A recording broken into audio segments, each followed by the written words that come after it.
জনাব বশির আহমেদ জিএম কাদের স্যারের বাসা হামলার প্রতিবাদে আজকে সারা বাংলাদেশের এই প্রতিবাদ সভা এবং বরিশাল সহ সারা বাংলাদেশে এই হামলার প্রতিবাদে আমরা এই সন্ত্রাসীদের অবিলম্বে প্রধান উপদেষ্টার প্রতি আমাদের আহ্বান, যাতে এই সন্ত্রাসী এনসিপি এই যে নেতা যারা নূতন যাদের নিবন্ধন নাই, যে দলের কোনো আস্থা নাই, যে দলের প্রতি মানুষের কোনো সমর্থন নেই, সেই কোটি কয়েক নেতা মিলে কর্মীরা মিলে যাদেরকে চেনে নেয় দেশের মানুষ, 9 বছর এদেশে শাসন করেছে পল্লীবন্দর হোসেন মোহাম্মদ এরশাদ, এদেশের উন্নয়নের রূপকার, তার বাড়িতে যে হামলা করেছেন তার তীব্র নিন্দা এবং প্রতিবাদ জানাই।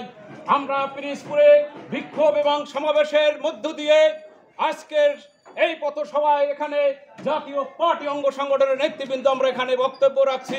আমরা তীব্র নিন্দা এবং প্রতিবাদ জানাই। সে একটা অনুষ্ঠানে তার নিজ বাড়িতে অবস্থান করছিল। এমতো মুহূর্তে এনসিপির তথাকথিত কিছু সন্ত্রাসীরা জাতীয় পার্টির চেয়ারম্যানের বাসায় হামলা করে, অগ্নিসংযোগ করে, লুটপাট করে।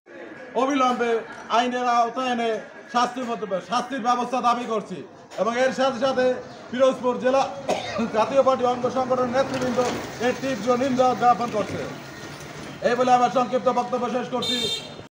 যে সন্ত্রাসী হামলা সারা বাংলাদেশকে বিরাজনীতি করার জন্য যে একটা অস্থিতিশীল পরিবেশ তৈরি করা, এর বিরুদ্ধে সন্ত্রাসীদের মাধ্যমে তার বাড়িতে হামলা করা হয়, ভাঙচুর করা হয়, মোটর সাইকেলে অগ্নিসংযোগ করা হয়, এর বিরুদ্ধে আজকে সারা বাংলাদেশে এর প্রতিবাদে বিক্ষোভ সমাবেশ অনুষ্ঠিত হচ্ছে।